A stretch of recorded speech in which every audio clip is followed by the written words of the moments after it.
Assalamualaikum warahmatullahi wabarakatuh. Nama saya Bimo Suryo Nugroho dari Universitas Gunadarma, NPM 108200157 dari kelas 1 MA 2. Di sini saya akan membacakan berita dari laman kompas.com yang berjudul Penyimpangan Sosial yang berkasuskan prostitusi online.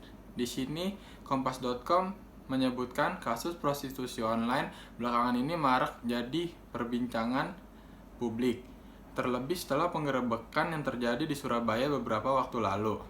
Meski telah dilakukan penangkapan secara langsung, tak bisa dipungkiri jika prostitusi tetap ada.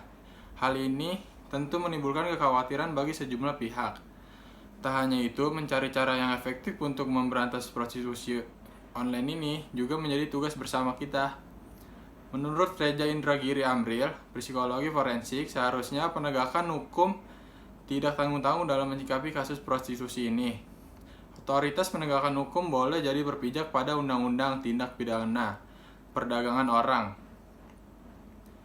Mereka, penegak hukum, perlu bekerja dengan keberpihakan pada korban secara lebih maksimal dengan memproses sesuai ketentuan agar kepada para pelacur artis itu diberikan ganti rugi atau restitusi selaku korban perdagangan. Reza menggarisbawahi itu andaikan para pelacur atau artis itu benar-benar diyakini sebagai korban. Mendasari tipe prostitusi, Reza menuturkan melihat realitas saat ini sebagian dari pelacur adalah orang yang memilih berdasarkan perhitungan ekonomi untung rugi.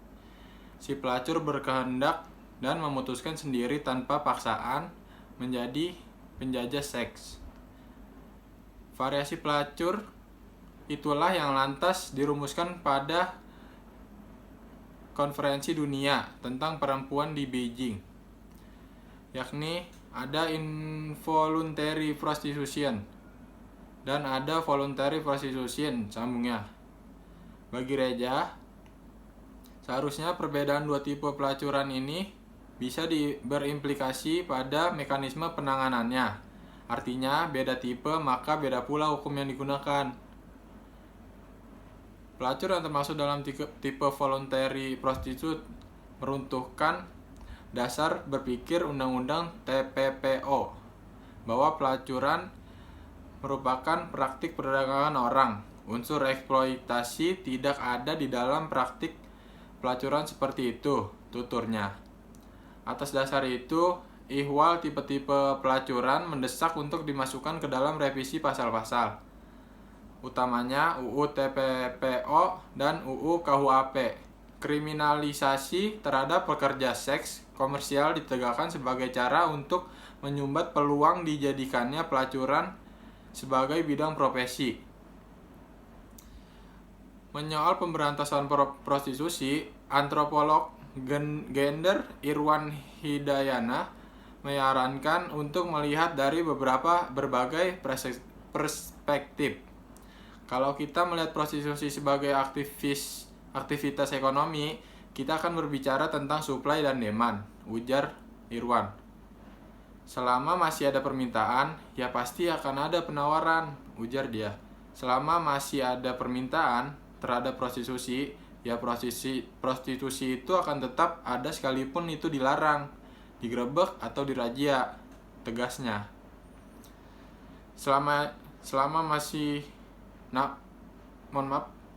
Namun di sisi lain Irwan juga menyebut bahwa prostitusi itu dalam masyarakat berhubungan erat dengan moralitas. Praktik prostitusi dianggap sebagai perbuatan dosa, maksiat, dan asusila. Nah, kemudian saya mengambil teori yang dari V-Class Sosiologi. Menurut saya, teori yang bisa diambil dari kasus prostitusi online ini adalah teori fungsi, yaitu teori menurut Emil Durkheim. Faktor penyimpangan pada individu satu dengan lainnya berbeda. Bisa jadi karena keturunan, lingkungan, fisik, dan lingkungan sosial. Jadi misalkan